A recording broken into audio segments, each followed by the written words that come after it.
हरे कृष्णा, मैं गौरांगी कृष्णदास आज आपके लिए छोटी सी कथा, छोटी सी प्रसंग लेके आई हूँ। हमारे जीवन में सत्संग का क्या महत्व है? हम अगर सत्संग को सुनते हैं, गुरु की शरण ग्रहण करते हैं, तो उसका हमें क्या बेनिफिट मिलता है, क्या फ़ायदा मिलता है? क्योंकि कोई भी इंसान हो, वो हमेशा अपने फ़ायदे के लिए ही कार्य करता है ना? तो आज की कथा है, एक छोटी-सी प्रसंग है कि एक बार की बात है, एक साधु महाराज थे, जो हमेशा हरि कीर्तन, हरि भजन किया करते थे और उनके पास जीवन यापन के लिए ज़्यादा कुछ चीज़ें नहीं थी। एक लोटा, एक एक कमंडल और माला जप, माला उनके लिए माला थी। एक छोटी-सी कुटिया थी और एक छोटा-सा क्या बोलते हैं कि पूसा का जो आसन होता है वो, बस। और 2 कपड़े पहनने के लिए, पीताम्बर जो होता है उनका, गेरुआ कलर का जो ड्रेस होता है वो।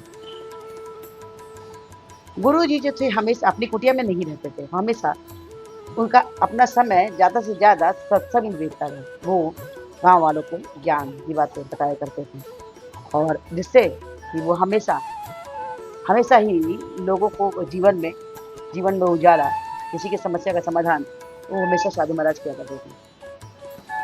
घटना उनके पास उनके कुटिया में एक छोटी-सी प्यारी-सी संदूक थी और एक बार की बात है कि एक चोर उनकी कुटिया के पास से गुज़रा।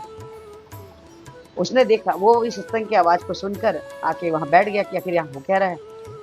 तो वो झाँक कर देखा तो वो तो घर के बाहर में और एक पीपल का पेड़ था, वहीं वृक्ष के नीचे बैठ के अपनी सत्संग की बातें वो लोगों को सिखाया करते थे, बताया करते थे। कृष्णा की भक्ति करने के लिए बोलते थे। तो वो जो गुरुजी थे अपने साधु संत जो थे बाहर में बैठे हुए कथा कर रहे थे और ये कुटिया के अंदर झाँक के देखा, चोर का क्या काम होता है? वो चोरी करना। तो झाँक के देखा कि अंदर कुटिया के अंदर कुछ है क्या? उसने देखा कि बड़ा सुंदर सा संदूक है। उसने विचार बनाया कि इसे मुझे चुराना है। कुछ दिन तक वो डेली कथा में आता था उनके और उनकी कथाएँ सुनता था। एक दिन मौका देखकर वो संदूक चुराया, चोर ने वो संदूक को चुराया। संदूक के ताले को तोड़ा तो देखा उसके अंदर एक सिंदूर और था, उसकी भी ताले को तोड़ा, एक संदूक और था, उसके भी ताले को तोड़ा। उसके बाद जब 6वें नंबर के संदूक को उसने तोड़ा, छोटा-सा सुंदर-सा, बहुत सुंदर-सा संदूक था। जब खोला तो ये क्या? उसके अंदर तो मिट्टी थी। बड़ा दुखी हुआ, ये क्या है? 6 ताले के अंदर में ये मिट्टी रखा है, ये रखने का क्या है?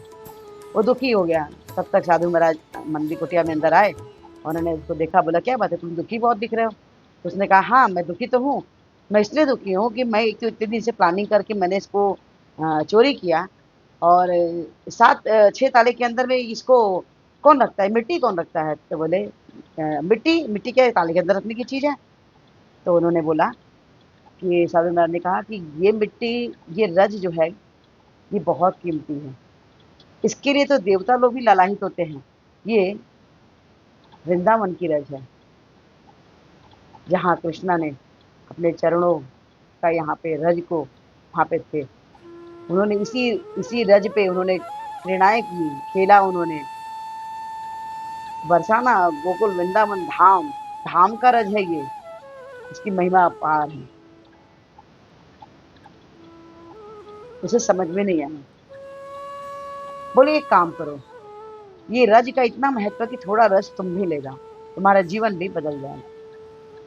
बोला मैं नहीं ले जाने वाला ये रज, मेरे किसी काम का नहीं है। बोली मेरी बात मानो, इसको ले जाओ तुम। वो चोर उस थोड़े से रज को एक छोटी सी पोटली बनाकर ले गया। रज ने अपना काम किया, आखिर साथ में वो रस तो नहीं था, कृष्णा थी। गुरु जी का विश्वास रंग लाया। कुछ दिनों बाद वो चोर आता है और रोने लगता है, बोलता है गुरु जी, आपकी छाया के नीचे, आपके सत्संग की छाया के नीचे मेरा जीवन बदल गया। उस रज को ले जाने के बाद मेरी चोरी करने की प्रवृत्ति खत्म हो गई। मुझे चोरी करने की इच्छा नहीं होती थी। मुझे लगता था कि मैं ये जीवन में क्या कर रहा हूँ, चोरी चोरी करके क्या फ़ायदा? अरे चोरी करना है तो कृष्ण नाम की चोरी करो, हरि भजन करो, कीर्तन करो, कृष्ण नाम बांटो। आपके सत्संग मेरे जीवन को बदल दिया। ऐसा होता है गुरु का सानिध्य, ऐसा होता है सत्संग की छाया। इसीलिए कहते हैं कि जीवन में दो ही लोगों पे विश्वास कीजिए, एक कृष्ण पे, दूसरा गुरु पे। बाकी सारी दुनिया मिथ्या है, लेकिन गुरु भी ऐसा जो प्रमाणिक नहीं। तो इस दुनिया में ये कलयुग है, बहुत सारे दिखाने के लिए चोला पहने रहते हैं गुरु का, लेकिन वो सच में गुरु नहीं होते हैं। आपके जीवन को भटका देंगे, आप इस मार्ग की जगह किसी और मार्ग में चले जाएंगे और आपकी गति नहीं होगी, दुर्गति हो जाएगी। इसलिए सच्चे गुरु के सानिध्य कीजिए, कृष्णा का नाम भजन कीजिए, कृष्णा की जप कीजिए।